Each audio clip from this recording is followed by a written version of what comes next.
There's a revolution happening right now. But it's not on the streets, it's actually in our shopping carts. And believe me, it is changing everything. Today, we are going to dive into this massive shift in how we buy, what we truly value, and the incredible power that we now hold as consumers. So, let me ask you something straight up. Think about the very last thing you bought. What did your money really go towards? Was it just the item itself, or was it something more? Just keep that question in your mind as we go through this. You see, we are smack in the middle of a huge cultural shift. It really wasn't that long ago that shopping was all about one thing, and one thing only, finding the absolute lowest price. But today, something way more complex is driving our decisions. We're not just hunting for deals anymore. We're on a quest for real, genuine value. And this slide just captures that change so perfectly. I mean, look at the left side. That's the past, right? Shopping carts just filled to the brim based on sales and discounts. But on the right, you see today, a focus on eco-friendly products, on a company's ethics, and on the power our money has to actually make a positive impact. All right, so who is this person? Who is this new consumer that's causing all this change, making massive corporations completely rethink how they do business? Let's meet them. They're called the value consumer. And here's the thing. They're not just buying stuff. Nope. They're making a statement with every single dollar they spend, actively thinking about their personal beliefs, their ethics, and their impact on the planet. I love this slide because it's like we're looking at the DNA of the value consumer. It's not just about what they're buying, but the why behind it. It's this powerful mix of their personal ethics, the strict criteria they have for choosing brands, and how they actually act on those beliefs out in the world. And here's what's so critical. Their checklist goes way beyond the product itself. They're digging into sustainability. They're looking for strong ESG commitments.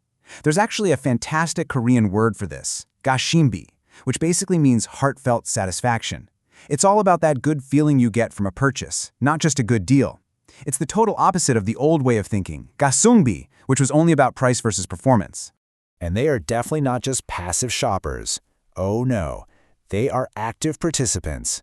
They're like digital detectives, researching every little detail. They become brand ambassadors, shouting out the good ones on social media. And they're activists, using their wallets to either boycott a company they don't believe in or to champion when they do. All this active participation has sparked some incredibly powerful consumer movements. We're going to look at two really interesting examples from Korea that just bring this whole idea to life perfectly. Okay, first up is meaning out. This is when your purchase becomes a public declaration of what you stand for. So think about it. You're not just buying a reusable coffee cup. You're posting a picture of it with #valueconsumption and telling the world, hey, I care about this. You're turning your shopping trip into a conversation starter. And then there's the other side of the coin, donjul. Now this literally translates to scolding with money, but it's used in a good way. It's when people team up to flood ethical businesses with support. Imagine a small restaurant owner does something amazing for their community, and the next day there's a line around the block because people heard about it and want to reward them. That's donjul. But of course, with this new consumer power comes a whole new set of challenges. Because as we get smarter and more demanding, well, some companies just get trickier. And that has created a brand new battlefield in the marketplace. The biggest villain in this story for the value consumer is a sneaky little thing called greenwashing. And to fight it, they need a special tool, a super sharp, critical eye that can see right through the marketing fluff and get to the actual truth. So how do you spot it? Well, you have to look for those really vague claims like all natural with zero proof to back it up. Always check the fine print. That eco-friendly bottle might be 95% plastic. And you have to be really wary of companies that shout about one tiny good thing they did while hiding a much bigger negative impact. The key is to demand total transparency and look for legitimate certifications. So, what happens when we get it right? What's the end game here? When our demands for change are actually met with real, meaningful action from companies? Well, we kickstart this incredibly powerful, positive cycle. And this is what it looks like. This is the ultimate goal, the virtuous cycle. It all starts with us, the consumers, demanding better. That pressure pushes companies to take real, tangible action on sustainability and social issues. And when they do, we reward them with our trust in our business.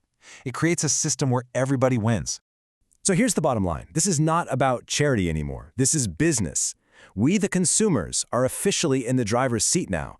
Our choices, our voices, and yes, our wallets are literally setting the agenda for the future of business. So what does this all boil down to for you right here, right now?